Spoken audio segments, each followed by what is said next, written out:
Tajam yang dipimpin oleh Rizik Syihab dengan Polda Metro Jaya yang terjadi di Tol Jakarta Cikampek pada Senin 17 Desember 2020 dini hari mengakibatkan tewasnya 6 anggota Laskar FPI. Menurut keterangan dari Rizik, terdapat sejumlah mobil yang membuntuti dan berusaha masuk ke dalam rombongannya.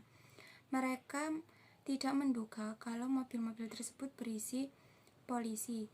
2 mobil pengawal berusaha menghalau mobil-mobil tersebut. 1 mobil melarikan diri setelah mendengar suara tembakan dan 1 mobil yang berisi 6 anggota Laskar FPI tewas. Sedangkan menurut keterangan dari pihak polisi, mereka tengah mengusut dugaan rencana pengerahan massa pendukung Rizik ke Mapolda Metro Jaya Senin siang untuk mengawal pemeriksaannya. Tubagus menyebutkan mobil yang berisi Laskar FPI beberapa kali menabrak mobil polisi dan menyerang menggunakan senjata tajam dan senjata api. Karena merasa terancam, mereka melakukan penembakan hingga menewaskan 6 anggota Laskar FPI.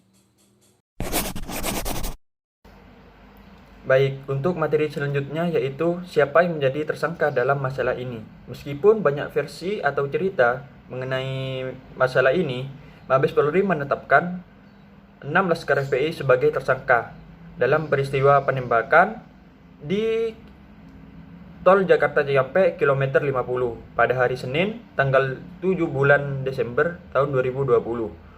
Hal tersebut diduga karena 6 anggota Laskar FPI tersebut menyerang anggota kepolisian dan memiliki senjata api rakitan. Berikutnya mengenai tentang hak yang dilanggar. Dari bukti yang telah ditemukan oleh Bareskrim yang telah melakukan investigasi pada kejadian tersebut, bahwa 6 anggota Laskar FPI ditemukan membawa senjata tajam dan akan berencana untuk melukai anggota dari kepolisian. Dari pernyataan tersebut, dapat disimpulkan bahwa hak yang akan mereka langgar dari anggota kepolisian adalah hak asasi pribadi dan hak memiliki rasa aman yang tercantum pada Undang-Undang Nomor 39 Tahun 1999 Pasal 30. Terima kasih. Berikutnya yaitu bentuk pelanggaran.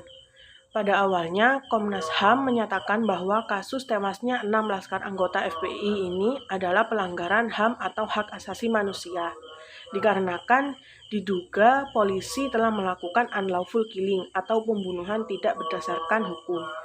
Sejalan dengan dilakukannya penyelidikan, Komnas HAM menyampaikan sejumlah temuannya tentang senjata api yang dimiliki oleh anggota FPI. Berdasarkan sumber yang kami temukan, Bareskrim Polri menetapkan 6 anggota Laskar FPI yang tewas dalam insiden tersebut sebagai tersangka.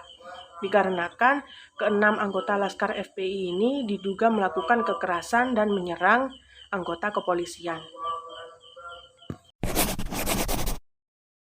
Baik, untuk selanjutnya, solusi untuk mencegah dan menanggulangi agar tidak terjadi kasus serupa. Yang pertama, Kemendagri mengambil alih pembubaran FPI. FPI dapat dibubarkan apabila aksi-aksinya tidak sesuai dengan aturan hukum yang ada di Indonesia.